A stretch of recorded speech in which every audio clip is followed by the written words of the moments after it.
that should just kick off. I really need to sort out this intro thing. I feel like I need some theme music. I'll show you some of my videos. I found some heavy metal for our motorcycle clips. Oh, did you? Yeah, it's quite fun. Maybe not for this bit. Yeah, no, it could be. It might be the perfect thing. Is it like free to what do you call it? Yes, Copyright free some music. is, but if you get an Adobe membership and you can get them for like a couple bucks.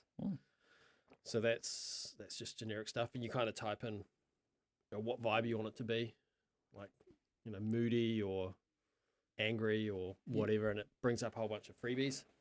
That's cool. And then when you chuck it up, YouTube sort of scans it and says, "Hey, copyright." Yeah. But then you get the code and you go through and go, "I've got the rights," and then you throw it in. And Oh, how does that work? Because I haven't done that with all these episodes. I don't put any music on it, so I get through the scans without any copyright issues. But yeah, it just knows. It knows what it is. It knows obviously. what- It just knows. Yeah. it knows it's an Adobe free one. It does knows it's yes. Not so much Adobe free. So if you paid for it, you'll get hit up with a copyright challenge or whatever it is. Yeah. And you just got to go through the steps. And when you buy it from Adobe, you get the code. Oh, you get a code. Gotcha. And then you plug that code in, and then it disappears.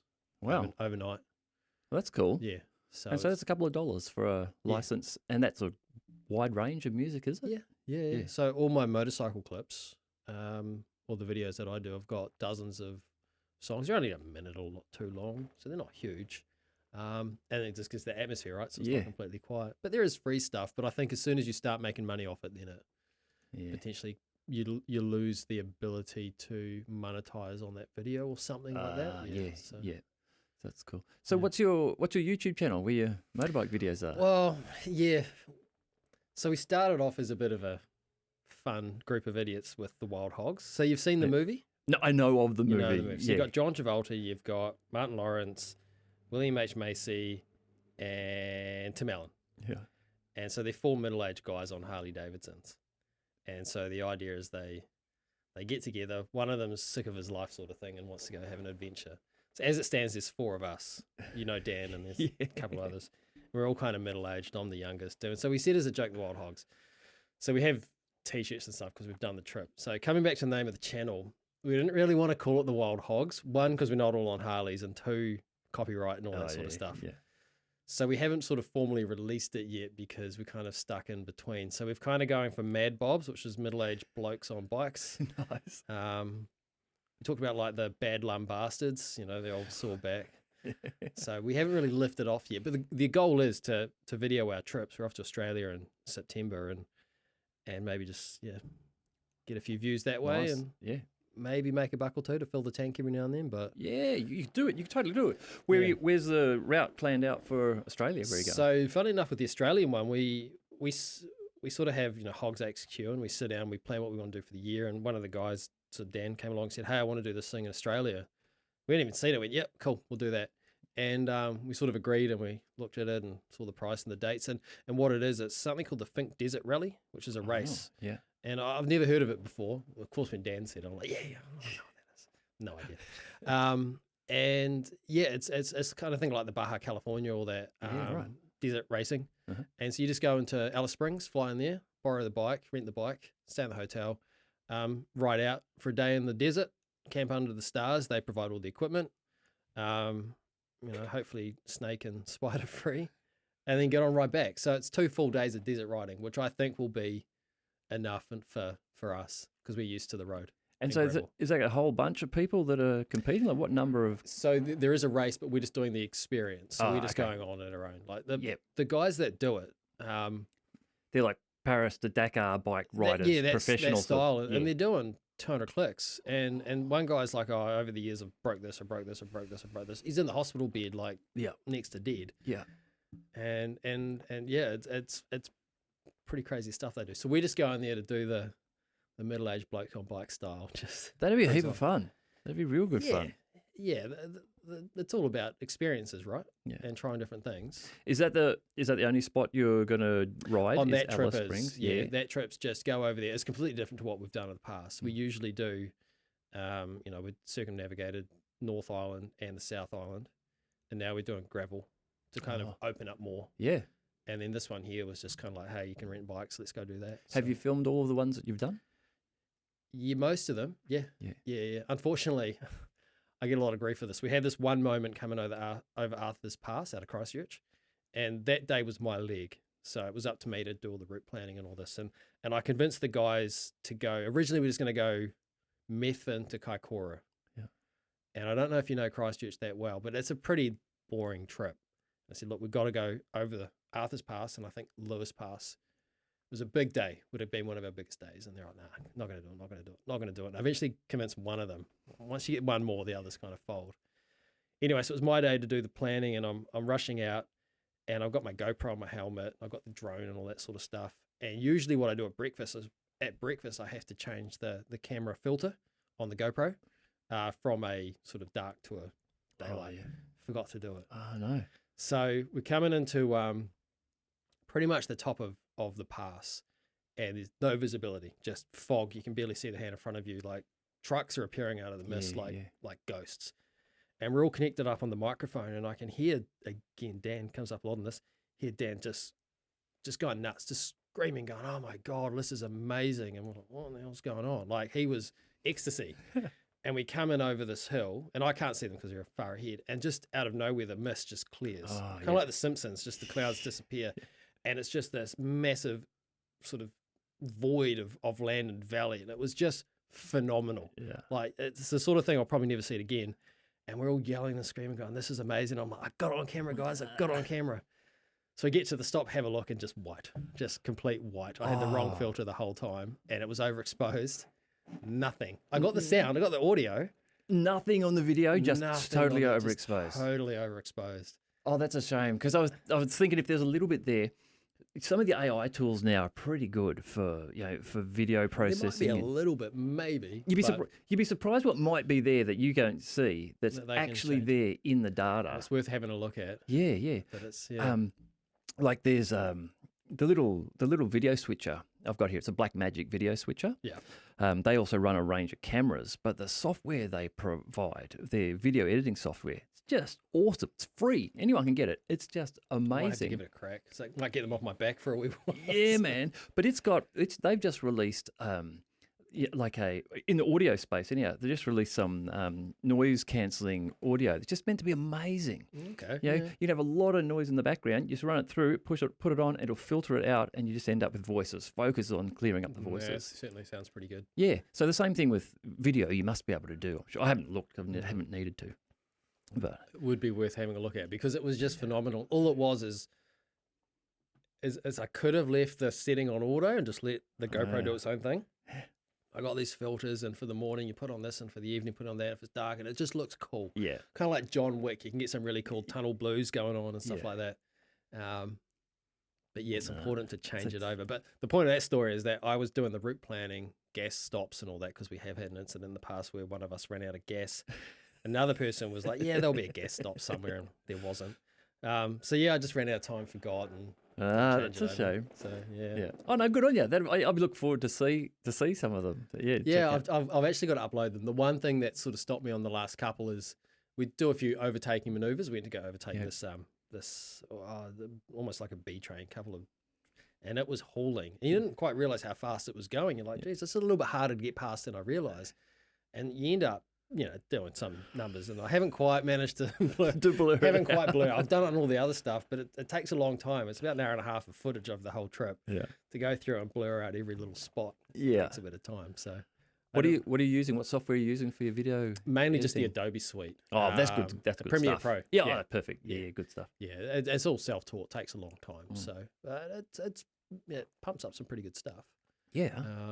And then you throw the drone on top of that, and the drone footage has just been phenomenal. The sort of $800 for a little mini drone that fits sort of on the bike, and the stuff it can pump out, it's just mind blowing. Are you able to get a drone that'll follow you? So when you ride? Yeah, they're speed limited, and there's some good ones out there. So the DJI ones, they I can't remember what they call it. It's like an active tracker where you sort of point at yourself and it will follow you, and it uses it's visual to follow you, but sometimes you can get lost. I don't have it on that technology because I didn't really need it. But there's another one, the name of the brand escapes me, but I definitely want to get it, where you don't actually fly it at all. You have a like a beacon that you put on your dash of the bike or anything really. Yeah. And then it sort of has a height that you want it to go, and then you have, where you want it to follow you from, whether you want to do it from a front or behind or Yeah. what have you. And it will follow you. And if it comes to a tree, it'll just kind of go up and around and down, and you can set a floor so it doesn't end up coming at your knees or Yeah, hitting another car. And this Kiwi fella in Texas actually went through what he called drone killer territory. It's just old trees with no Oh, yeah, leaves, yeah, just yeah. branches.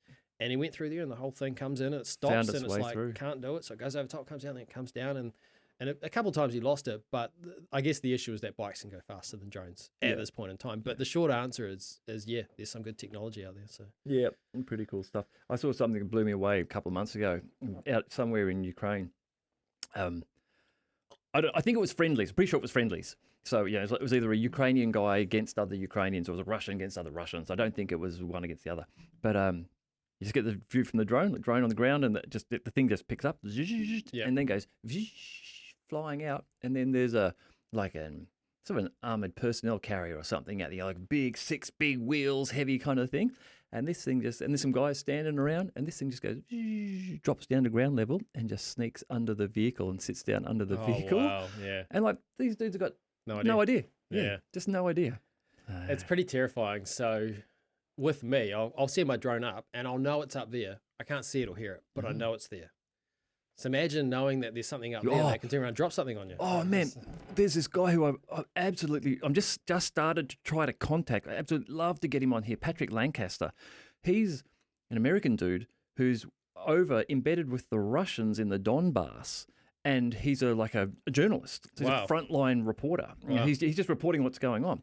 But there was some footage of him the other day in a trench with a couple of Russian guys, and they're just talking away.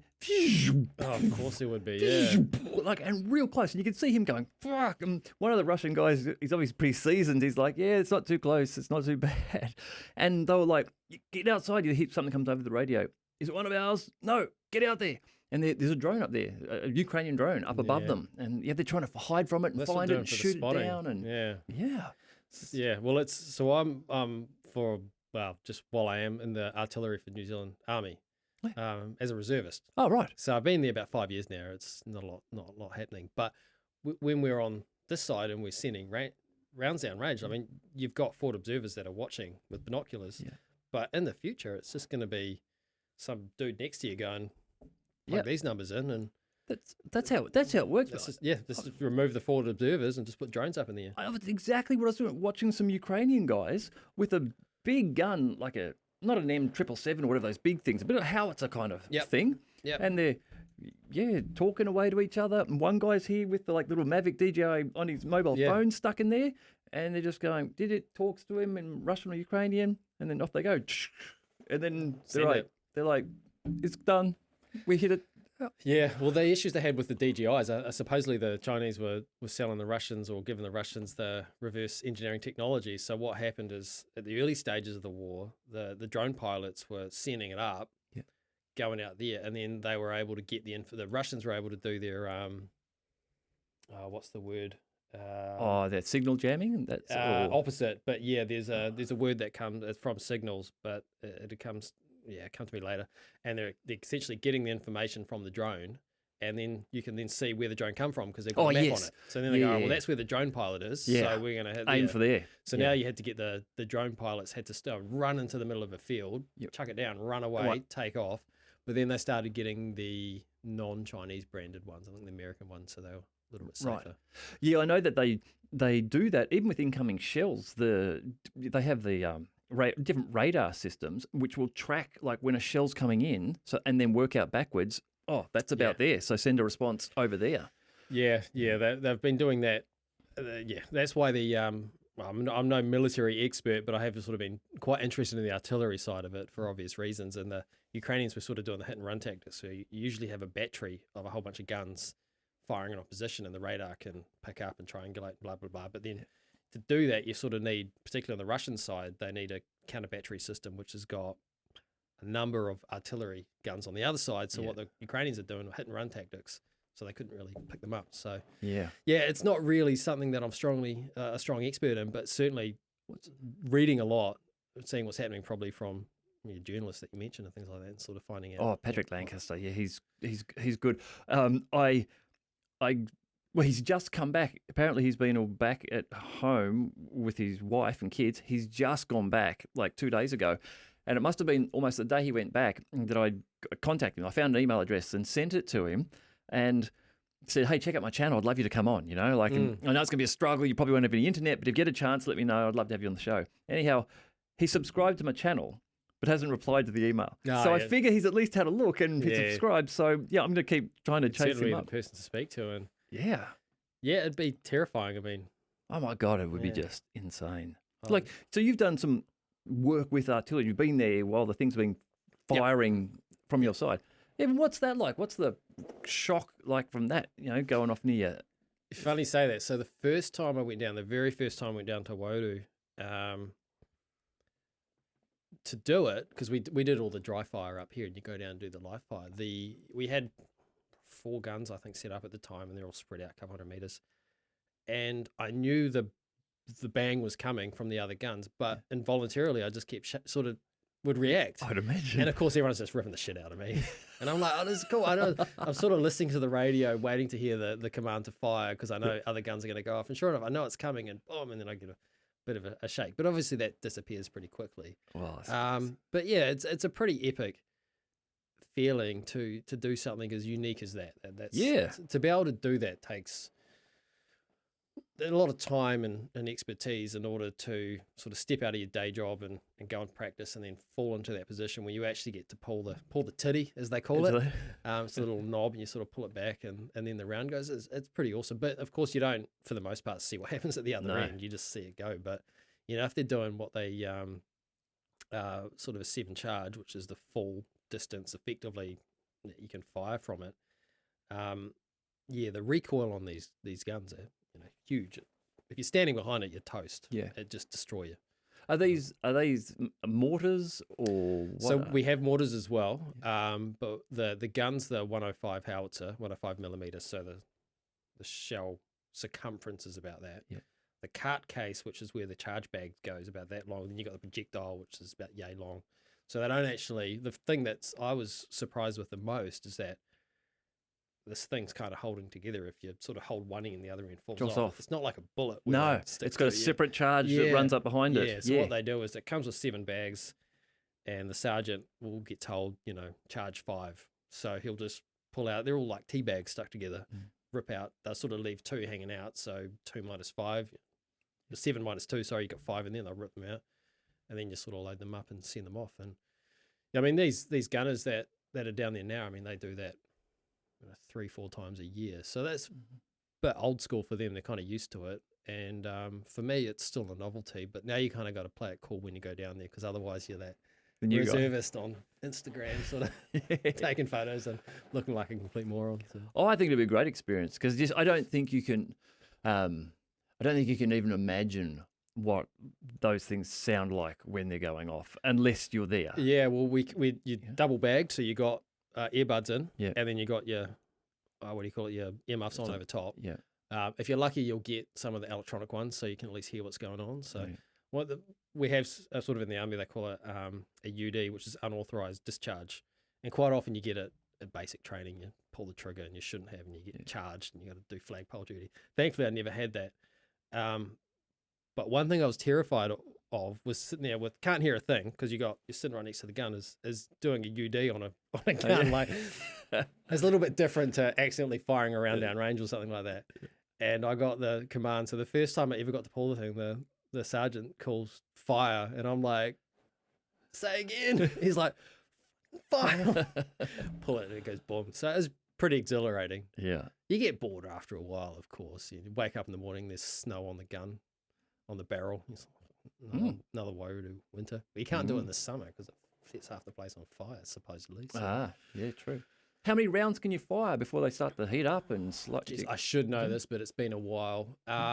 There is a number. I honestly, hopefully no one from the army watches this, because I'd get in trouble for it. But there is a maximum rate of fire. And I guess that probably depends too on if you're sending them all far down range with like 7 bags of propellant or you'd be right charge. on that. I can't remember.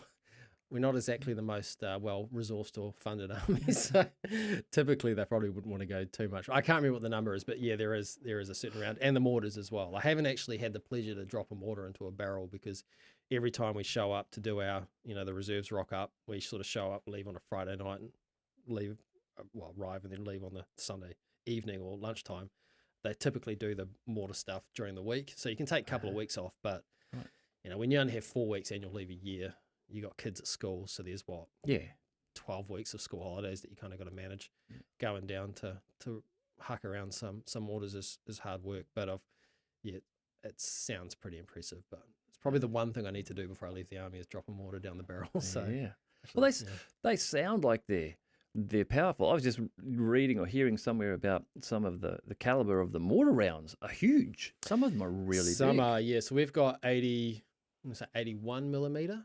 And I know we're upgrading supposedly to some slightly bigger ones and ones that look really weird with bulbs. So there are platforms out there where you got to kind of stand on a platform and then drop this thing down, and it's almost you got to pull it like a gun to send it off. So yeah, some of those weapons, but again they're using the drones. I know the Ukrainians are using the drones to forward observe. Yeah.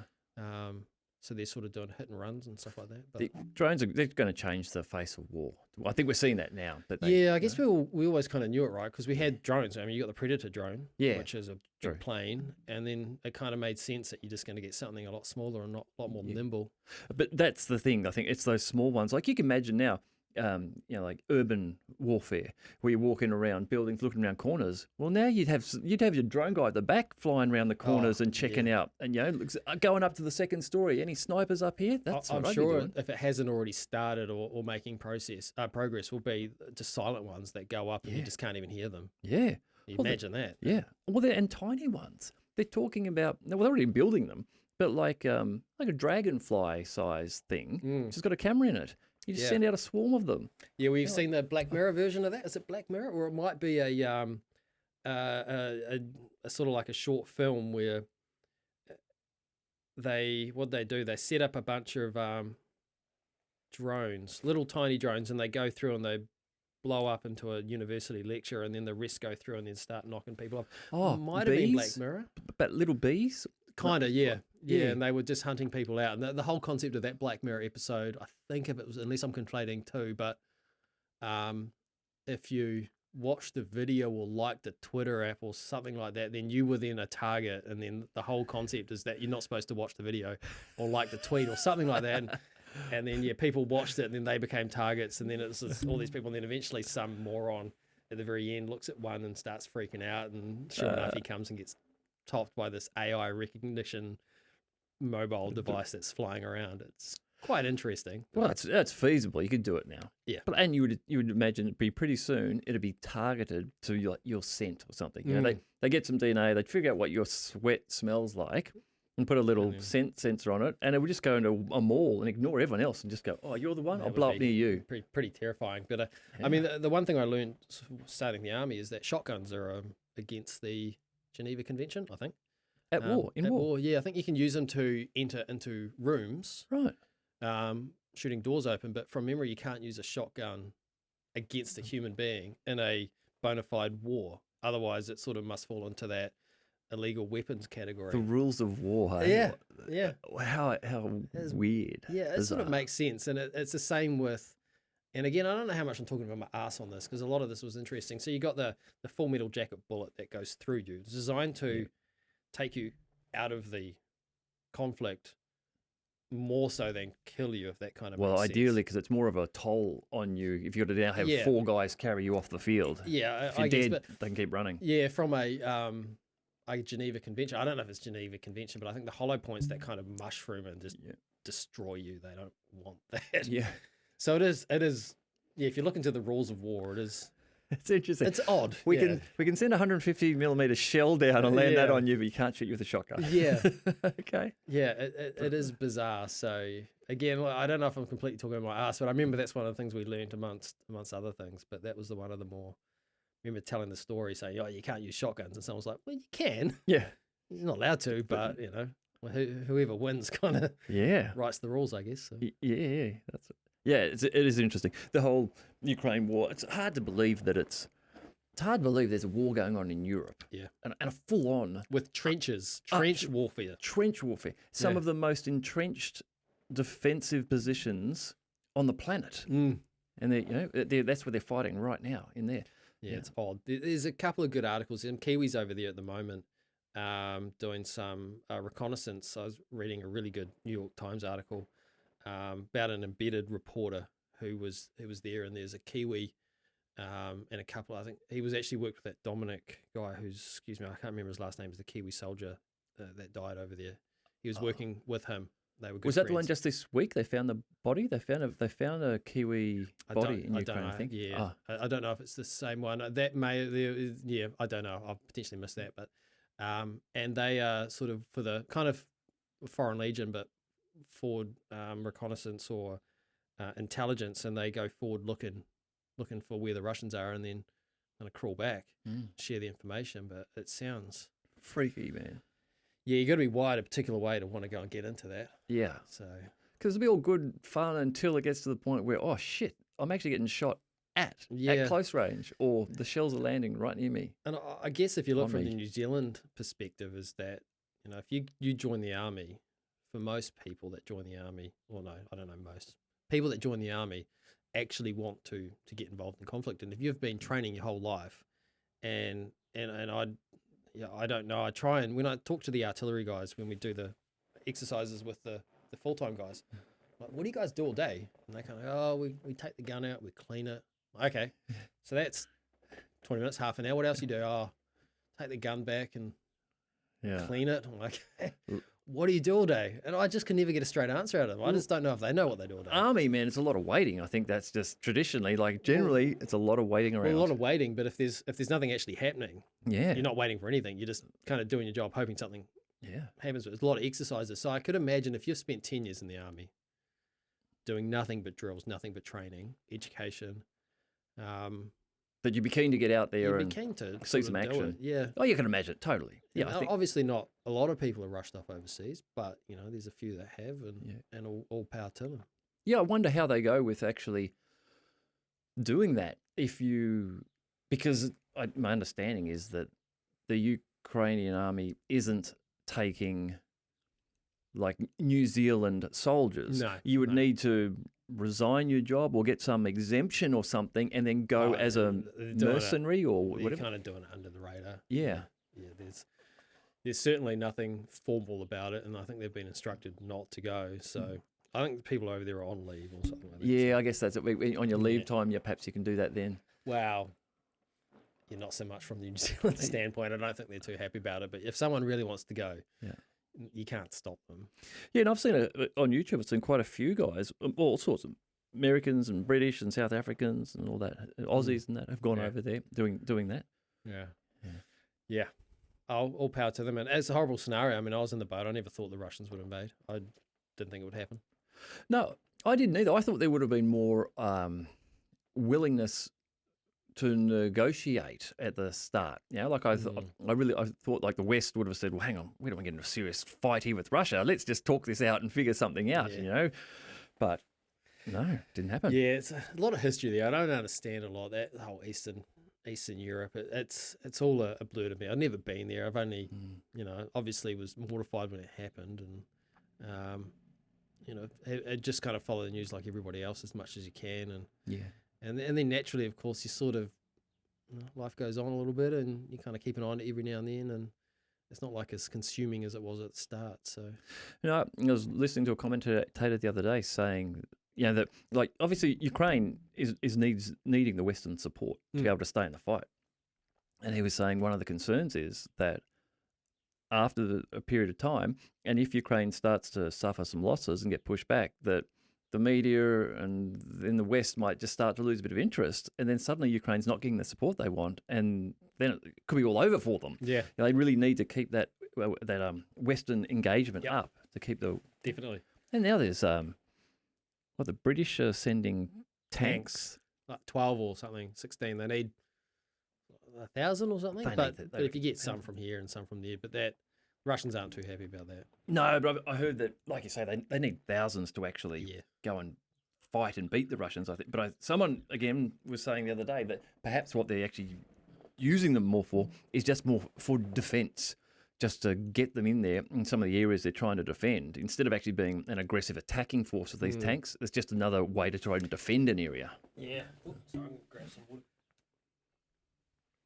Yeah, well, given what we've got in New Zealand, I don't think they can help too much. The Aussies sent over their Bushmasters, which is their They're pretty cool units. Is it their fighting vehicles? I think they've done the ambulance ones to start with, and the Bushmaster. I think they're potentially building some of the ones with the mounted automatic in the sense that I guess it's controlled with the joypad. I've never seen one from inside the cabin, so they look pretty cool. But yeah, they've got those. The Americans are sending the Bradleys as well. Yeah, so a lot of equipment over there, man. Like just even that.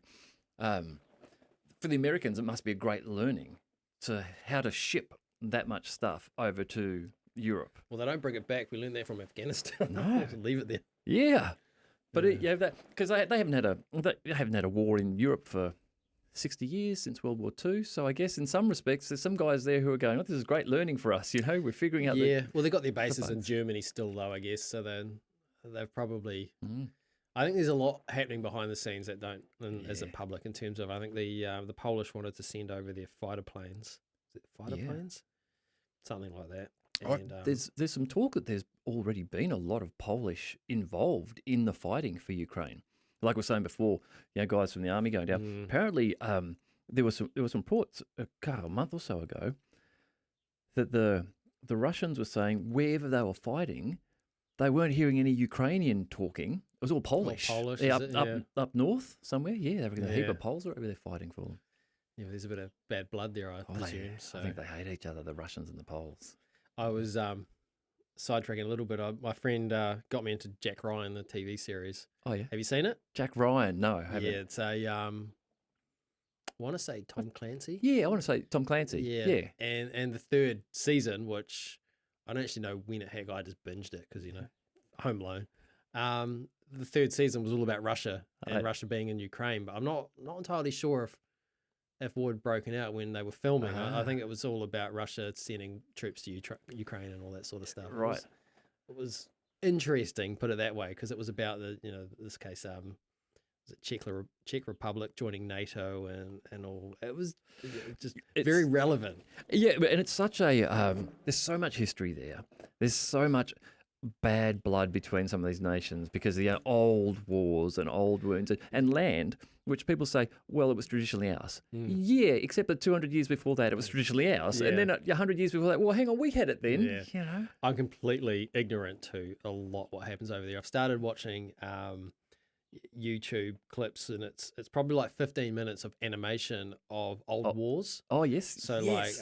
is it Agincourt? Yeah. I'm watching. I never really knew anything about it, and I sort of managed to go down a wormhole and watching how the English, it was Henry V, I think, came into. I can't remember the name of the town, and then sieged that, and then sort of made his round, and then going. And where they're showing you all the little pieces moving around. Yes. I've been watching some of those too. They're quite interesting.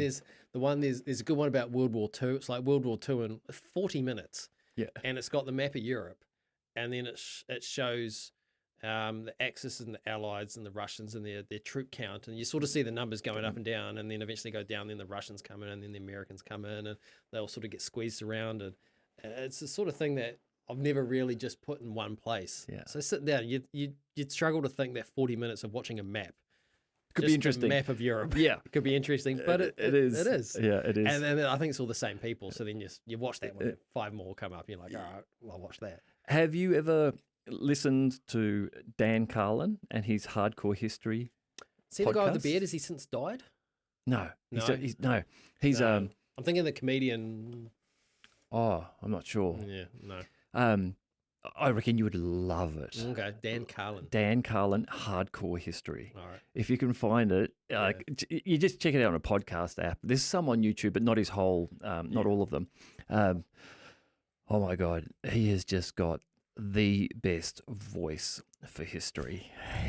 He's amazing. And he puts together these 5 or 6 or 8 hour long episodes about war. One was about World War II Yeah, or World okay. War One. Yeah. Just amazing. And then one about World War II, but specifically focusing on Japan. Yeah. And man, I learned so much listening to That his. sounds very interesting. Yeah. That'd be my cup of tea. And just today, because it takes him forever, it takes him like a year to do one, because it's 6 hours, it's all researched and really well done.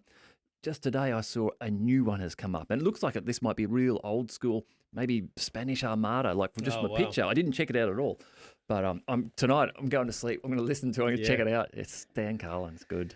Yeah, that'd be very interesting. I've got that sort of 50 Great Escape SAS stories and all that, where they just talk about random ones over the life of the SAS, which is bloody interesting as well. I can't even remember who wrote that. It might have been I can't recall. But yeah, that sort of stuff is bloody interesting. Yeah. I'm talking to my old man about some of the videos now from some of the guys who, one way or another, survived in the American Mafia. Yeah, okay. That'd be interesting. And they're retelling their tales now. Yeah, like this is Michael Francis, who was like his father was a big made man in, say, the 60s. Yeah. And then his father went to jail, I think. And when Michael was in his early 20s, was meant to go to university and then pulled out of university and actually ended up becoming really quite high up. But he, interestingly enough, stepped out. Like he got busted, he did some time, and then he said, I'm out. I'm leaving the mafia. And everyone's like, you cannot do that. And he said, no, I'm doing it. I'm not going to squeal anyone. I'm not going to tell anything. And so he's done it. He's managed to remain alive, whatever, however he's managed to do it, he has. And then there's Sammy the Bull Gravano. But he's like, again, I don't know. I'm making these numbers up, but he's murdered a number of people. Yeah. So I hope he's not watching. I'm getting this wrong, but my understanding is that he was involved. Whether he was convicted or not, I don't know. But so he tells some interesting tales too. Yeah, that would be very interesting. Yeah. And now there's a young guy, Jimmy. I can't think of his surname. He's done I've just seen recently, it's about 7 episodes, and he's maybe our age. Yeah. Something like that. I think he lives in California, was going to university with his mate or whatever, was smoking pot. Thought, nah, don't want to pay so much for my pot. We'll go and buy it from a dealer, get a bit more. Oh, we could sell some pot. And then he's like, oh, fuck, I don't want to work. I don't want to go to uni. I'm just going to sell pot.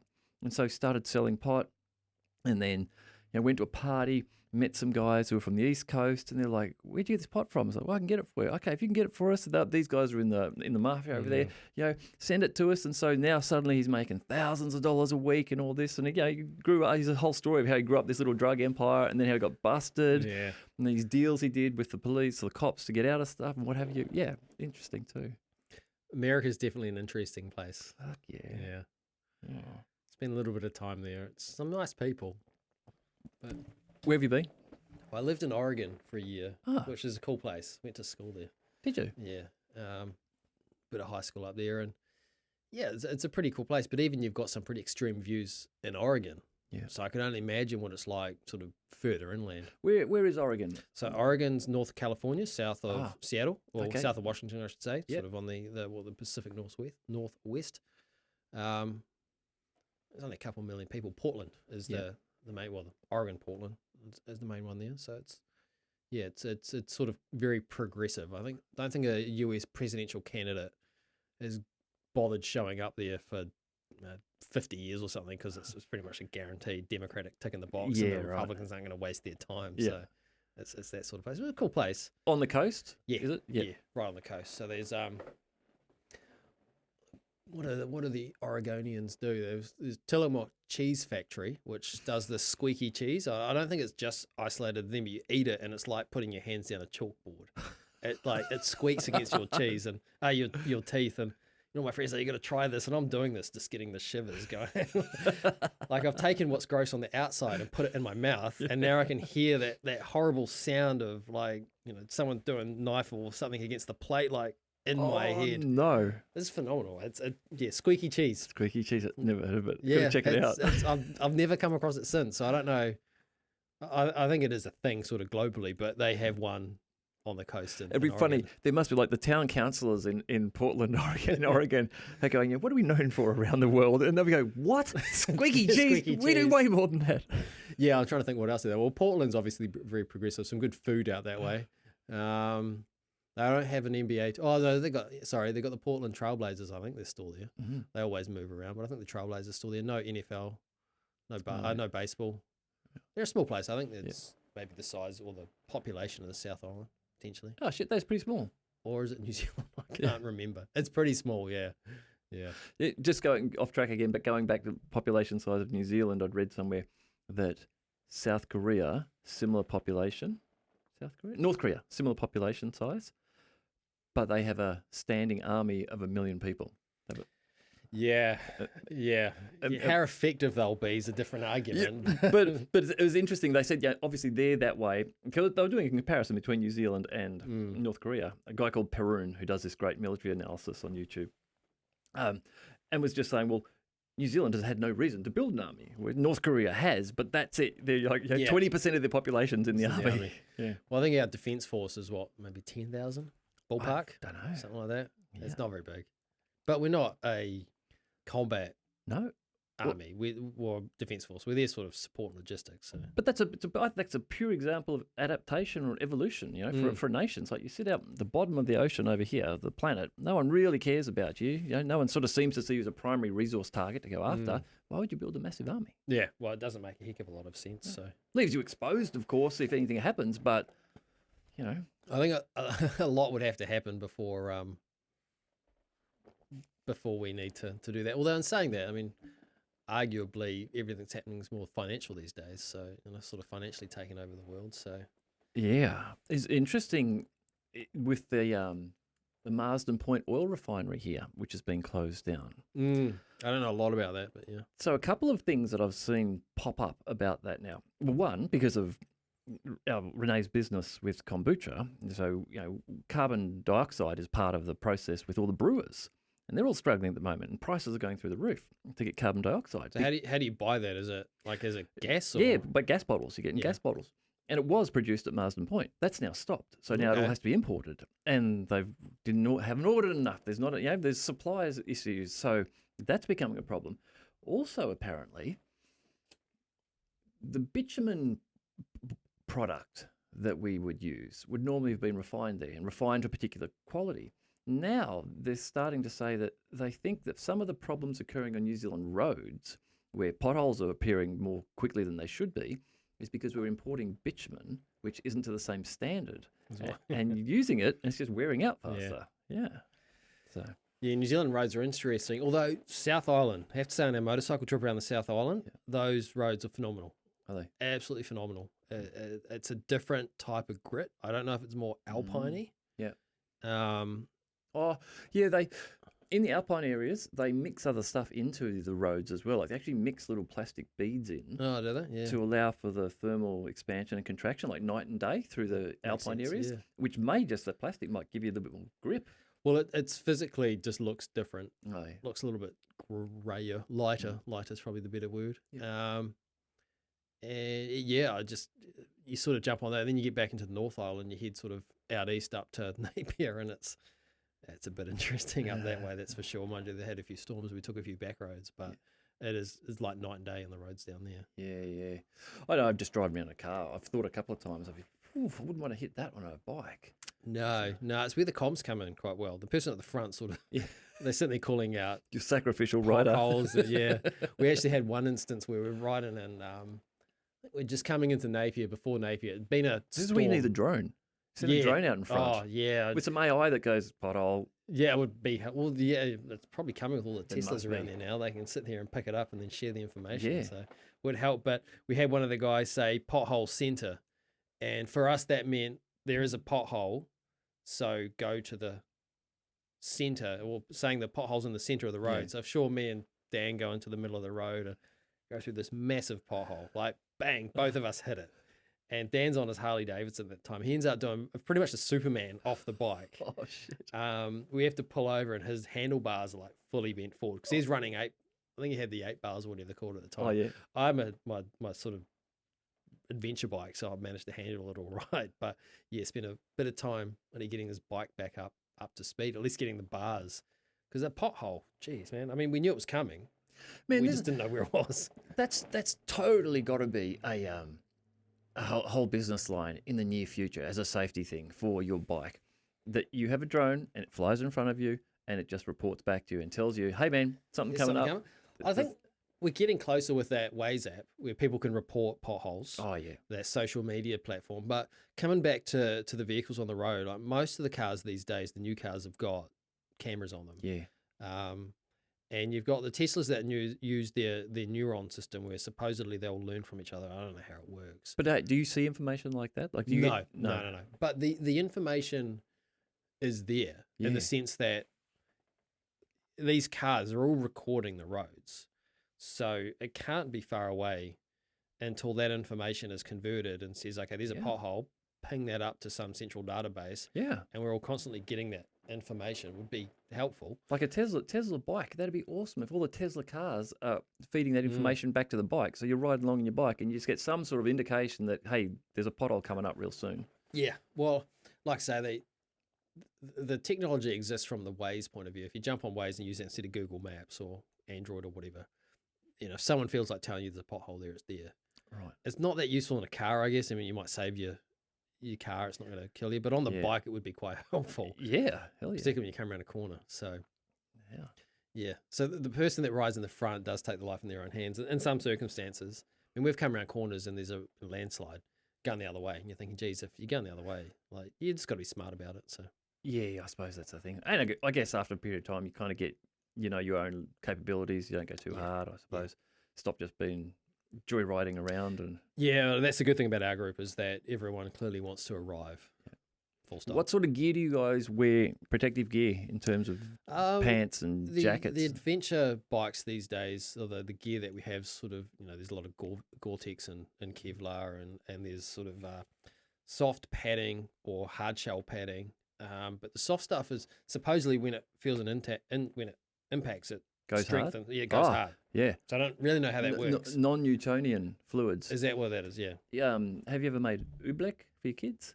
No. Oh, oobleck. Yeah, oobleck. It's just corn. I think it's just corn flour. Okay, just get a bag of corn flour. Yeah. And get a bowl about this big and put some corn flour in, and then mix a bit of water in, and you'll get it to a consistency. Yeah. Where if you move your finger like this through it, it's liquid. But if you try and pull your finger out, it'll stick to your finger. Or if you punch it, it will go hard. I have heard about this. Yeah, it's amazing. But we ended up making it into a plastic container, you know, about this big, so the kids could stand in it. And even I was doing it, made about that much in the bottom. So you stand on it first of all, it sort of goes hard, but as you slow down, your feet sink to it. But then if you jump, you lift the whole container off the ground. It just as your velocity through it moves, it tightens up. Yeah. Must be the same similar concept because it's it's sort of a soft padding and then the gear is rated on a slide, so how long you can slide for before it sort of gets to your skin before it wears out. Yeah, and I don't really know the details. I just sort of buy what I can afford. Which I know a guy used to ride superbikes years and years ago who's shaved off his little toe or little toes from racing right over, leaning right over, and foot coming just touching the ground enough during a race. Yeah. I have wouldn't call it a hole. I got a scar on my little toe. The same thing. Oh, yeah. Doing what we call bucket racing back in the day, where you just ride a piece of shit, like it's just rubbish. And I was just getting into it, so I was loaned some gear, and my shoes were a little bit too big. So I went around a corner, hanging out as much as you can on a little 150cc, and the front of my shoe kind of hit the ground and started folding back. So of course my leg then came under, and no, bits and pieces. So the equipment worked, but kind of went through the boot and onto my toe, and luckily I wasn't going that fast because otherwise I'd have the similar situation. But it's some brave people out there, but even I don't know, I wouldn't be keen on doing that too often. I like my toes where they are. Yeah, same. So, no, so even zipping around on my push bike these days, going get out with the kids. You know, I'm like I wear a helmet now. I never used to wear a helmet, but now I must admit I'm like, oh, I just feel a bit older and less confident on the bike. Maybe I'll put the helmet on. I think so. I think it's a good idea. My auntie's an ED nurse down South Island. I think she's still doing it. And when I first got the motorcycle, she must have come home. She was from out of town and must have seen me in my shorts or something. She just looked at me like with disbelief. And I must have been 17, 18 at the time on my Honda CBR 600, like pretty decent There you bike at go. the Yeah. time. And she goes, "You can't stitch road rash." Yeah. And it's just stuck in my head ever since.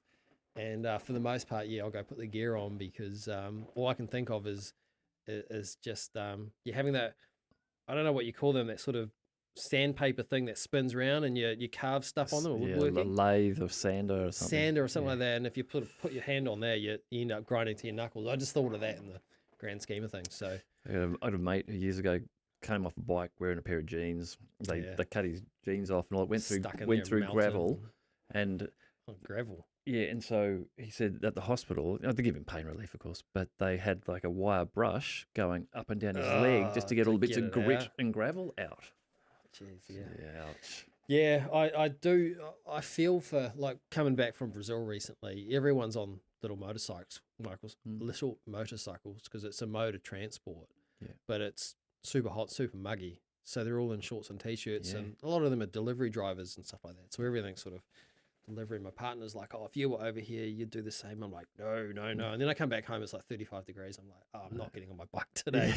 I don't want to put my gear on. Asia's the same, isn't it? Heaps of just people on bikes and jandals and scooters everywhere. I'm just thinking, oh, it makes me feel. Yeah. I guess they just must have so many injuries and accidents, and they're obviously used to it. But I guess we've got the ACC system here, and I don't know. I just don't feel comfortable. I get on sometimes, and I just sort of, not even having a seatbelt. Not that you'd want one. Yeah. But getting in the car, like in America when I was there, it was sort of optional whether you wore a seatbelt.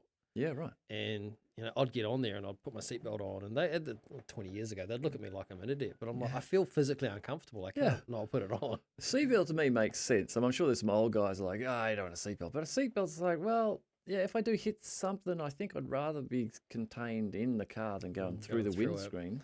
Okay. So this is a story my dad must have told me. I think a guy, it must have been Dad. Someone anyhow. Guy had a car accident. In your old cars, your rear vision mirror up there, which hangs down that little spike sort of thing. So he went from the back seat, hit that with his head as he went out through the window, and then it just like split him from his shoulder all the way down his back, down his leg. That cut. I never thought about that, but I guess it would happen, right? Yeah. Yeah. I've seen some YouTube videos, of people on motorbikes coming up behind like a 4-wheel drive or something, and it stops and they don't realise, and they just pop through the back window and end up in the back seat. They're all right, they've got helmets and stuff on, but you imagine if you're in the car going through the front window. Yeah, I've seen people end up in the, like, not on YouTube, end up in the back of like utes. Yeah, in the tray. I ended up on the bonnet of a car, a Mercedes in Sydney when I was younger. I was push bike courier. Yeah. And the only time I ever got hit by a car, and it was a slow motion thing. Like, she was only probably going 15 or 20 Ks through an intersection on the main street, and I came in here, and she just kind of pushed across, and I ended up like sort of falling off my bike and sliding onto her seat. And so like she stopped, and I was like, I'm okay. Hopped off her car, got my bike, and took off. Yeah, it's pretty incredible. But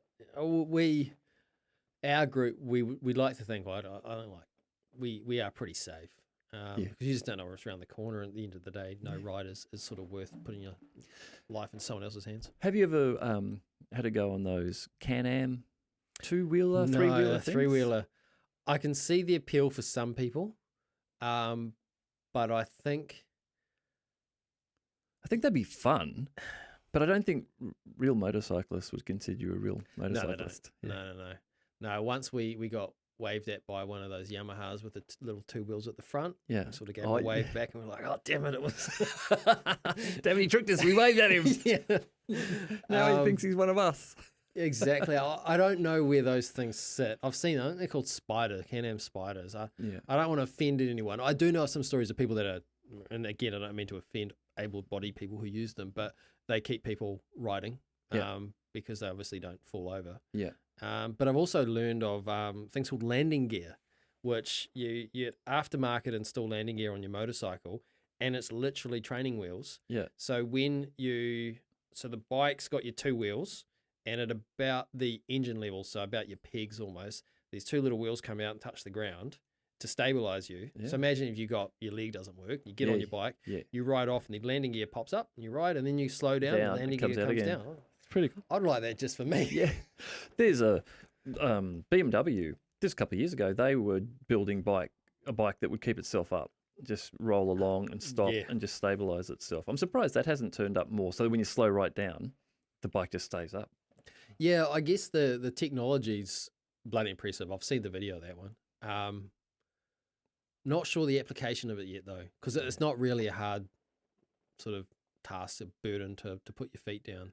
Yeah, But true. these things kind of come at different angles, so it might look like it's helpful for us, but it will be better used somewhere else doing something else completely unrelated. Yeah, true. It's a bit of a gimmick thing, but it seems like a cool thing. Like the Very bike will just impressive. keep itself up. Yeah. Yeah, and these sorts of things, you need to have these technological advancements, but yeah, I mean, getting off the bike, although there are certain circumstances where your bike's on a big lean handle because you parked it sort of in an awkward position and getting it back on. May have dropped my bike on a Harley once before, down in Taupo in front of 300 people. Oh, nice. Including the owner and his wife. Oh, no. So that would have come in handy then. So there's one application of it. I used to go mountain biking, and some mates convinced me one time to get some pedals with the clips and shoes, the riding shoes, the clips. They're like, they're awesome, they're the best. You'll love them. You'll love them. Yeah, all right. And so I gave them a go, and we went down to Rotorua, down to the forest. Redwoods, The redwoods. Yeah. Oh my God, it was the worst weekend of my life. Every time I'd stop, I'd forget, and I'd just Fall over. And the next time I'd stop and fall over, and I just found it actually really difficult to ride with. I didn't realise how much I would move my feet around on the pedals to balance and do things.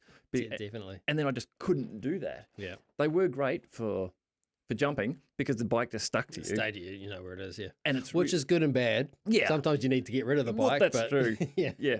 But in general, like little jumps, that was a nice sort of feeling. The bike would stick to you. And it felt good. You could get that power on the upstroke. You could lift the pedals up as well. Yeah. Yeah, I had a similar situation. And quite often it was, you got, because it's very technical out Rotorua and lots of roots. Yeah. So you go around a corner, it's a bit slippery, and your back wheel slides, and that's it. You can't take your foot off. Yeah. It's the amount of times I fell over on fucking roots. So yeah, I feel your pain because I've shared your pain. Yeah. One way of focusing on it. Yeah. But it's a good area down there. It is. Oh, it's beautiful down there. Yeah. One of the top rated places in the world for mountain biking. You can see why. Yeah. We went over to Wood Hill the other day just to take the kids and have a look. We didn't take the bikes and ride. It was a wet day. We just went to have a look. And they've got tree adventures there. Yes. Yeah. well. I've seen it. I haven't been out there, but I've seen it. Yeah, I haven't been. Will is actually going tomorrow. I think a mate of hers has taken her or something. But that looks like fun. Yeah. For kids. I'd like to take the family and just go and do that. We'll try and climb up there and have a bit of fun. It's a good one out, believe out the airport way as well. Same concept. Oh, is there? Yeah. My brother took my kids, who must have been, I don't know, 9 and 11 at the time, and he told me what they had to do, and I'm like, oh, seriously? Yeah. They had to sit there and go through and unclip and clip and then go on and stuff like that. I'm like, how safe is this? It's in New Zealand, so it must be pretty well regulated. That's what I was thinking too. Is like it must just come down to the individual to make sure that you've clipped on the right way each time. I think they have a mechanism, or this is what my brain is telling me, other than the thought that my 9-year-old son could potentially be fully unclipped. I guess you have to have one clipped on. I don't know. Well, that's obviously the method. Yeah. But can you have two off? I don't know. What's to stop you somehow to like just think missing it, dropping it, and then taking this one off? That's what I was thinking too. I don't know why I raised it. Now I'm getting the sweats again thinking about it. Like, do you people really expect us to take care of ourselves that well? It'd be pretty tough. Yeah. But either way, is that one? Yeah, I've seen the Wood Hill one because we used to do the Wood Hill quite a bit, and then we kind of got sick of pedaling and bought motorcycles. Oh yeah. But yeah, I've just never done it, but it looks great. That's for sure. I'd like to give it a go. I don't think it's tall enough that it would freak me out. I was talking to a friend the other day who's a like a tough guy. It's a manly man. So we're just talking about somewhere we got talking about up at Sky Tower where they've got those glass panels on the floor. Yeah. And he was like, no. Oh, I remember how it happened. I know how we got to it. That's right. We'd gone in for New Year's Eve into the city and we'd rented a hotel and we're up at about the 9th floor. And there's a little balcony. And I went out the balcony and I'm hanging out, I'm looking down the side, I'm trying to figure out, like, if I was to jump from here down to that tin roof, I think that's survivable if I landed it the right way. It's about 3 stories down. And then a drip of water hit me in the head. So now I've turned around, I'm leaning my head over the balcony and like dodging the drips of water that are coming off the building. It's like a fucking gopher. Anyhow, and then Dan goes out to have a look. And I swear this is what happened. He opened the door, he walked out, he held onto the door with one hand on the railing, and then I could just see his eyeballs go out and down and then come back. He was inside. Very cool. I think it's almost, I don't know what it is. I heard a quote saying it's not the fear of falling, it's the fear of jumping that gets people nervous. It's like just this feeling of being compelled just to climb over the edge and see what happens. So. Yeah, what is that all about, that feeling? That's weird. I don't know what it is, but it's the malls in Brazil, you sort of come into the car park and the car park's at the top and then you can sort of see all the way down to the bottom floor. So you got like maybe 7 floors of just down, and then because we were in Christmas, there's a Christmas tree there. I sort of looked over the edge and went, nah. And then you go down the escalators, and again, the escalators are just like suspended in midair. Yeah, well, that's even at the movie theatre in town. Oh yeah, another one, whatever it's called. Those escalators like that, you're looking down that gap between them. Wouldn't want to be too tall, eh? Down. Yeah, you'd certainly want that above hip height, I would have thought. Yeah. So we've got an interesting window with our house because the house was put here on the site, and it was originally a ground floor house. Oh, okay. But it's now been put up, and so the window that's in our kitchen is great, but it's at about mid-thigh height. You know, like it should be up at 900 up above I your see what hip. you're saying. Gotcha. Yeah. It's quite low for a first-story window. Yeah, I'm sure the council will be all over that, so Yeah, cut that part out. Yeah, true. Well, it's been there forever. Hopefully it's okay. Yeah, I'm sure they'll be over it by now. There's a few pranks online. I don't know if you've seen them on elevators where they put TVs on the floor of an elevator. So you get in this elevator, you're going up, but then like you're looking at this TV and you don't know floor's it's the TV. Dropping away. It's supposed to be a glass floor and you can see, so you're kind of going up and you're looking at what you think is obviously the elevator shaft, and you're going up, and then it plays up and then it starts falling down, and people like, I mean, you'd freak out. If you didn't know, you'd freak out. So you can't take the piss out of these people because it's pretty good. And then like on the ground and they're crying, and then the door opens up. There's ones where I saw these people, they walk into a waiting room. I don't know, maybe it's a doctor's surgery or something, and there's a TV screen set up to be a window. Is that the Meteorite one? Yeah, it's the media. Yeah. Yeah. I mean, it's kind of, I'd like to be on the receiving end of that, not knowing what it is, just to kind of experience it. Yeah. It would be, I don't know. I mean, if you just weren't taking notice and then you saw that happening, I think you'd have a few seconds before we maybe tweaked it was a screen. You're not going to sit there and go, oh, okay, let's do nothing. You're going to bug out. Yeah. It's like Spookers. Have you ever been to Spookers? Oh, I think we might have talked about it in the past, and I was just thinking, I mentioned it's closed. I'd love to have gone there. Yeah, that was well done. That was just 2 hours of adrenaline. And it was your adrenaline levels would go up to here, and they drop to here, and then they get boosted again, and they drop, and they get up. I guess you have to do it in the right mindset and sort of allow yourself to be immersed in it, because I guess if you go in there and convince yourself and remind yourself that this is all acting and it's all fun and games, you could probably go in there and just really not enjoy it. Yeah, 100%. And I did. I totally went in there with the idea that I'm going to be scared, and I'm going to. And it was ridiculous because you just kept yourself at that elevated level. Like someone would fart, and you'd go so you were just at that level. But because of that, it was a great experience. But there were some really cool things there too. Creative ways to frighten people where they thought of stuff that was particular one I always remember was you've come up some stairs and there's some dead zombie dolls on the ground, and of course every second one's a real person, so it starts to come after you, and you get away from then, you get into a room. In the far corner of the room, there's a doorway open to another room, and this room's just covered in polka dot. It's like a blue light, a purple light, just polka dots everywhere. And you walk through, you think, there's nothing in here, we can have a rest. And then suddenly all the walls start to move because there's all these people in there in polka dot suits that you couldn't see. Just clever things. But you kind of want to go there and just enjoy it. I would have thought. Unfortunately, no, I've never been to something like that. It's something I sort of wanted to do, and it's always there, right? And then now it's not. So, What's big, it seems, over here in the city is those escape rooms. yeah, I've done those. I've done it once, I think, twice, once. I was surprised how many there were when we took Mm. Willow to a birthday party over in Takapuna. We almost went to, I think, to two other ones. They're all on the same street. It's obviously popular. Yeah, I went with someone, we didn't get out. And in the end, they sort of showed us how to finish it. And we're like, there's no way I would have gotten that. You had to get like a stick with a magnet on it and then like map it along the ceiling, and then a ball would fall out or something. I'm like, I would just never, ever think about that. So I'd be dead. yeah. Yeah. At one point, the guy's like, hey, do you guys need help? I'm like, no, fuck off. I think we were really well behind by that point. So no, it's certainly, those are fun. I think the state of mind's pretty important on the spookers one. I'd be interested to know if you went there and tried to convince yourself that it's all actors, whether you'd still be able to be completely relaxed the whole way through. Yeah, we had one friend in our group who was very much like that. He was Right. just, I'm not going Didn't to wanna be get frightened. scared. Yeah, Yeah. I'm not going to be frightened. And I was just the other extreme, but I was laughing my head off the whole time. Yeah, and that's the key thing. Yeah. I've been hypnotized once Have at a you? show. Yeah. And I was listening about this you kind of have to want to go along with it.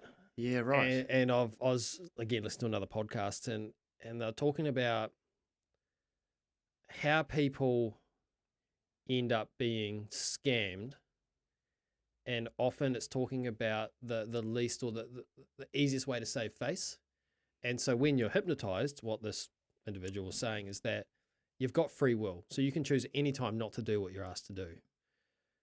But sometimes if you're up there in front of 300 people and you're hypnotized, well, I guess you are hypnotized, and you're told to do something, it's more embarrassing to not do it break and walk away. So you feel compelled to So do you it. do it, and it's a win-win scenario.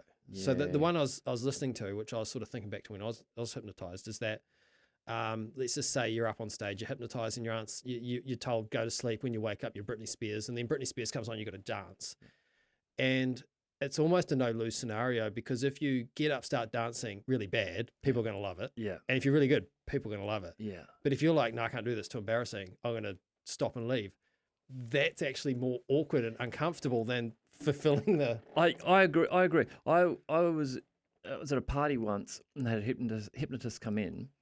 I guess there was about 11 or 12 of us there. And I can certainly remember what you said, that there was definitely this feeling that it's going to be less embarrassing or more a part of the group just to go along with it, Yeah. to make the choice to go along with it. But I also did feel that the process of the hypnotizing made it easier for me to feel that way. Yeah. Like, I think there was something There is to something the that process, happens, yeah. which sort of reduces inhibitions or relaxes you. that So relaxes you. yeah. And they're also weeding out those that haven't got the mindset, yeah, because it's not about whether you can or not be hypnotized. It's just whether you're going to be compliant and actually go along with it. yeah. So that's why they sort of go, well, you're out. Yeah. So yeah. Have you seen the documentary called Dealt about the blind card shark? No, Wow, it's really good. dealt. It's called Dealt. Really I have good to rewatch this just to take notes of documentary. everything. Yeah. I'll send you a link. When I did the last podcast with my friend Brian, I was telling him about things, and he'd be like, "Send me a link to that. Just send me a link." to it." yeah. Look, I'm going to spoil. It's going to be a spoiler for you, because so don't. Rest of the world don't watch it. But it's a really good documentary. It's definitely worth watching beyond the initial gimmick value, because then it just becomes quite a heartfelt story. Right. But this guy went blind when he was a kid, and for some reason, someone gave him a deck of cards, and he wanted to learn a card trick, and so he learnt them. And this guy spends 16 hours a day with a deck of cards in his hands. He goes to bed and falls asleep, and he's playing with them. He shows you his office, and it's like floor to ceiling with decks of cards, and he can sort of pull out a deck and go, "Oh, this is a so and so mid-grain weight," and blah blah blah blah blah. But it starts off, he's sitting down, he's got an audience, he's got two girls at the table in front of him, and he's going, check this card, right, how did it appear out of here, all this sort of stuff. And you're watching it for the first 5 minutes, and then you realise he's blind. Right. You're like, oh my God. Yeah. dealt. It's a good show. Oh, keep an eye on that Good one. documentary. Sounds good. Yeah. Yeah. Seen a couple of good things of late on TV. There's a movie on Netflix called The Stranger. It's an Australian film. It's good. Oh, fuck, that reminds me. There's a series called Mr. In Between. Now, Oh, yeah, I think we've. Oh, yeah, I've heard about this. I need to. I've seen a couple of the badass scenes where he goes and messes up some kid or something. Yeah. Mr. In Between's so good. I'm gonna make a short out of this and try and find the guy. I think his name's Mark, or whoever the guy I can see his face. plays Ray. Yeah. Yeah, that's such a good series. Yeah. No, I've certainly. Like I say, I've come across. I'm like, what the hell is this show? And I sort of did a bit of research on it. I need to see it. Yeah, it does look good. It is. It's a real good series. It was on Sky a while ago. I don't know where it is now. Yeah. But the Stranger is based on a true story. Sad story, but really good film. Just really well done. Good soundtrack. Good, or not so much soundtrack, but score. You know, the emotional sound that goes with I it. think I may have seen. Is that the scrawny dude with the beard? Yeah. Yes. Yes. And he's I know the one. Yeah. I don't want to ruin it because that is a good one. So Yeah. if anyone's watching, I don't want to spoil that. But that's got Joel Edgerton. that's the one. That's it. Yeah. He does a yeah. great job in it. Yeah. Yeah, that was good. What was the other one I watched? Amsterdam. It's got Margot Robbie in it and Christian Bale and another guy. Oh, yeah. No, I haven't seen it. I've heard about it, but I haven't seen it. Yeah, it was good. Yeah. Yeah, it was a good show. And then the other one recently was All Quiet on the Western Front. Yes, I Did you watch that? watched that. Yeah. Yeah. Unfortunately, with anything subtitled, you kind of have to watch it. You can't Yeah. put it on the background. Yeah. So if I'm ever tired, I'm just sitting there playing on my phone. I have to look up and I've missed it. But that there was a really good, I guess, depiction of what war's like. I mean, World War One it kind of gets pushed aside for some reason. It doesn't have that same villain that World War Two has, I guess, Mm. and the ferocity of the tools that we use. You know, the tanks, how they were Yeah. then. But that was pretty Yeah. devastating. Yeah, that was good, I thought. Generally, I haven't seen a whole heap else. Most of my content that I consume now is YouTube. Yeah. You know, really. We haven't had terrestrial normal Oh, I'm television solid with that. for years and Yeah. years and years. It's in the too hard basket. Yeah. But and then Netflix would come sort of second to that, but primarily now it's just content on YouTube.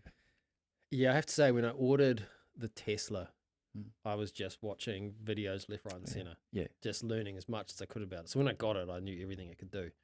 I owned a Skoda Kodiaq for a long time, and well, actually not a long time, a couple of years, and sort of like days before I sold the thing, I learnt new features About that it it, had. yeah. That I'm just like, oh, fuck, I wish I knew that. But there's no content for it because no one does endless hours of Skoda Kodiaqs. Yeah. But those chicks, man, they do some seriously cool stuff. So it's Yeah. essentially, it's just the same as the Audi. Sorry, not the Audi, the VW Yeah. Tiguan. But the chicks are like, what can we do to make this cool? Yeah. And damn, they succeeded, that's for sure. Yeah, I got a mate of mine who for many years was a motorcycle journalist.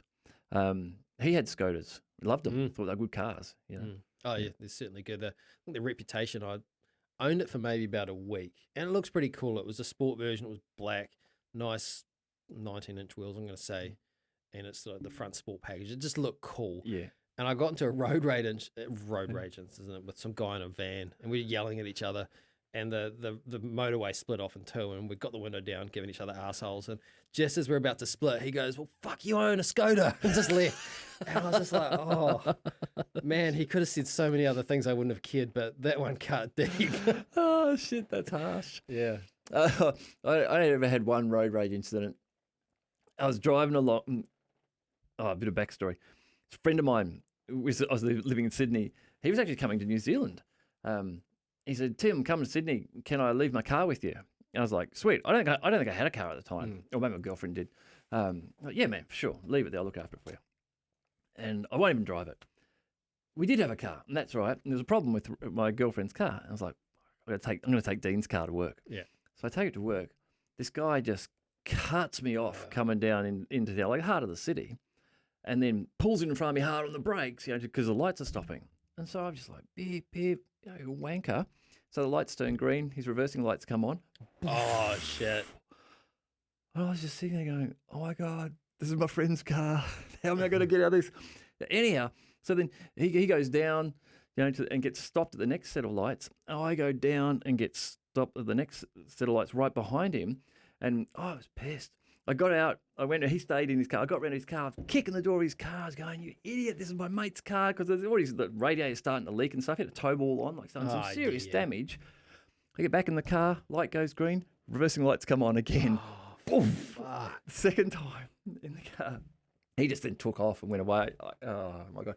Anyhow, and then when my mate D came back, I'd picked him up. I brought him back and I'd stopped up here at the top of the hill. His car's parked down there. I'm trying to think of the right moment to tell him. I didn't even get a chance. He just looked down like, what the fuck happened to my car? Yeah, it's like, sorry, dude, just happened. Don't know, it wasn't me. Damn, that'd be painful. Well, one thing I've learned, have you ever driven in the UK? Like on the motorways? Briefly in the UK, yeah. I now understand. So my brother and I, we drove from London to Edinburgh. Visit friend in Edinburgh Film Festival and all that sort of stuff. Fringe Festival, I think it is, sorry. And I now understand why the Brits come over into New Zealand and just abuse us for our driving. Because, we did 8 hours of solid driving. And yeah, granted, they've got 3-4 lane highways the whole way. But you get in the right lane, you pass the vehicle, and then you get out of the way. Yeah. And the right lane is not for people that want to do the speed limit. It's for the people that just want to go faster than you.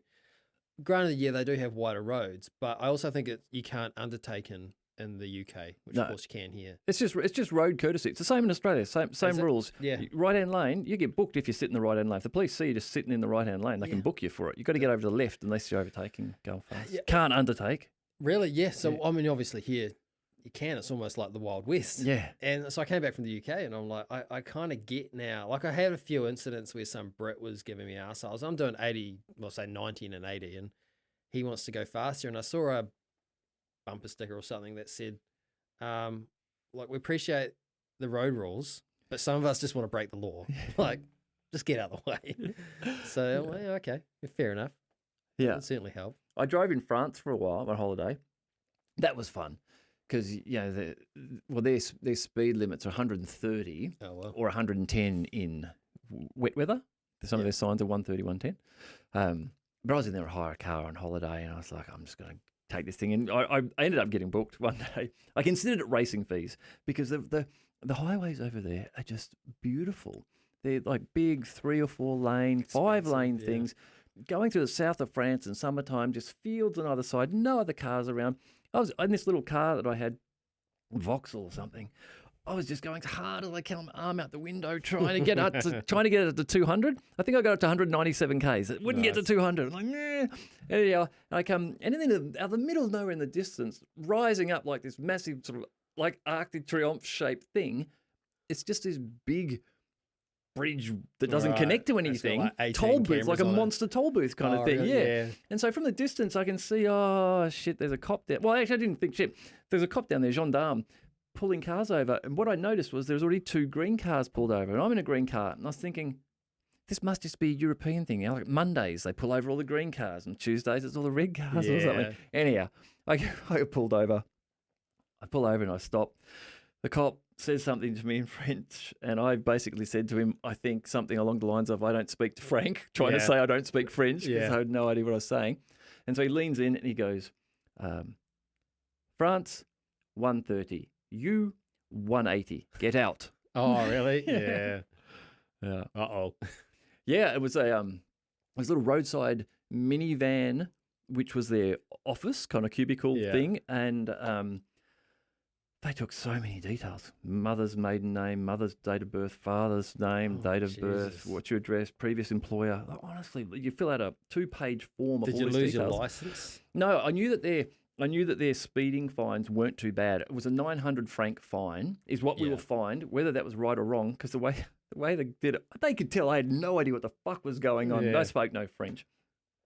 They went, passport, the next town, there's an ATM machine, go and get 900 francs and bring it back. Oh, wow. So I have no idea if I totally got scammed or these boys just like pocketed 450 francs each, or if that's the way they do it.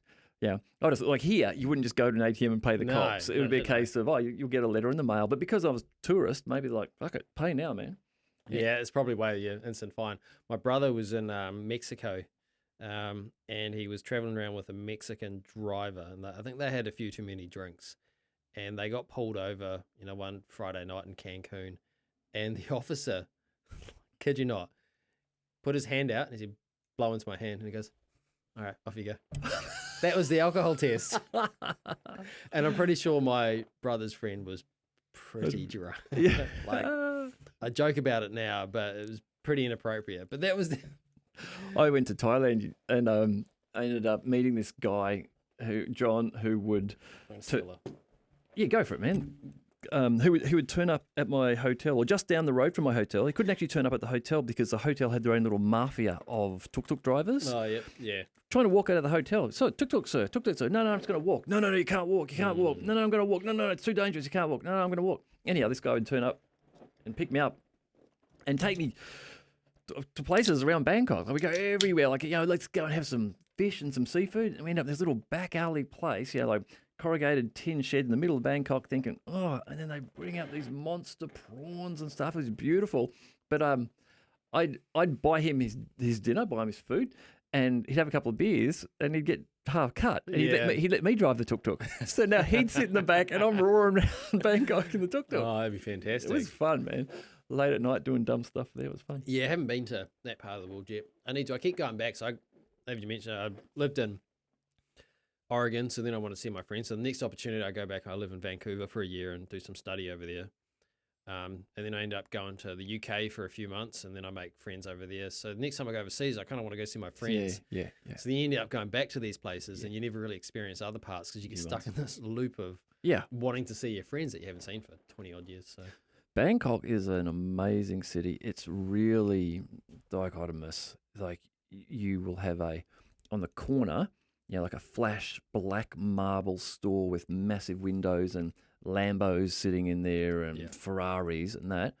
And the building next to it will be dilapidated, like attached to it, dilapidated, boarded up windows, and a crippled guy wearing a shitty nappy begging. Right. Like just insane. Yeah. And not even like, here's the whole clean area and here's the slum. It's like it's just right next to each other. Yeah. It'll be a different experience. I mean, I had friends come over from Sydney just recently, and they stayed in town and they went on what they called Karinga Happy Road or Karanga Happy or K Road or whatever. Yeah. And my mate's kind of like asked me about it. He's like, "Is that a rough part of town?" I'm like, "Oh, maybe in the past. It's sort of not now." And I sort of tried to explain to him, you have, what we know as K Road and the strip joints and all that sort of stuff. But I mean, a lot of that sort of what was previously considered antisocial behaviour because it was illegal is now sort of legal and inside. When you go around the corner, you got like Audi and Lamborghini. Yeah. What else is down there? I think Ferrari's down there. Yeah. So you kind of got not quite the same. It's really become gentrified K Road. Yeah, definitely. Some of the eateries down there are freaking amazing. Yeah. Even when I was here, like when I first got here 20 years ago, I went because I've been living in Sydney. So living in Bondi, going out in the city, Oxford Street in Sydney. I came over here and I walked down the end of K Road and looked down Ponsonby Road and I was like, my God, what have I done? Where have I come? It's just so much quieter. But K Road is it's looking pretty cool now. Yeah. Yeah. It's probably lost a lot of its grungy character, and a few of those places will have gone away, I suppose. I suspect so, yeah. But I imagine there's going to be some good places that are replacing them. But yeah, it's fun. Some pretty cool stuff down there. Yeah. You got the Tesla dealership that's kind of just on the corner there. Is it? Yeah. That's I think Ponsonby a long time ago used to be pretty rough. Yeah. Played one season for the Ponsonby Ponies League team. Did you? Like Ponsonby Ponies. It's a perfect name for a Ponsonby sporting team. It was weird. I played in the under 75 kg division. So I love league, love watching league. Yeah. I love and I hate the Warriors, love the NRL, whatever it's called these days. But the dumbest thing I've ever done is played rugby league on the under 75s because all you get is guys that are just solid muscle and they're fast. Yeah. Oh, fuck. And they are fast. I played rugby for many years, and you get like a prop running at you. Yeah. I mean, geez, you might as well go make a cup of tea, come back, and you'll catch up with them later. But Man, these guys are fast. we won some tickets somehow through the junior rugby, I think it was, and we took the kids into the, Eden Park to watch the Blues play the Hurricanes or something. And yeah, it's been a long time since I've been to a proper rugby game. Yeah. And some of those boys, when they were warming up, they're just doing sprints down the side of the field, and you're like, Jesus, man, he's like 100 kilos. He's just going like a Super freight fast. train. Yeah. Super fast and super strong and big. Yeah. Well, I've always been scrawny. I'm skinny fat, I've learned. I learned this last little while. I'm skinny fat. It's wiry. Well, not even that. No, I'm not allowed to be called wiry because I'm like 28% body fat because it's all sitting around here and I've got no muscle. So I'm working on that. But anyway, this one particular tackle, I remember I got the ball, I did a hit up, and I had no idea what I was doing. My mate's like, come play for us for a season. I'm like, okay, surely I'll just spend 90% of the time on the sidelines, and I'm cool with that. Turned out that the team was a quasi-international team of like Filipino kids, and I was like one of the most experienced players on the team. So I did this hit up, and I got hit by these two big boys, like under 75 Ks supposedly, and they hit me both on each chest. I went down, and I went blind for probably 7 or 8 seconds, which is not a long time, but I've got the ball, and I can't see a thing. I play it between my legs, and I put my knee on the ground, and I'm just sitting there going, don't panic. I can't see a bloody thing. And then, sometimes you stand up and you just... Yeah. That's what happened because I got hit so hard. In the chest. Yeah. And then after that, I was like, I think I'm done. Yeah, man, that might have like disrupted your heart or something or slowed it down a bit and the blood not getting to your head. To this day, I don't know what happened, but I went blind. And like I said, it was only 6 or 7 seconds, but it was very long. I got punched in the face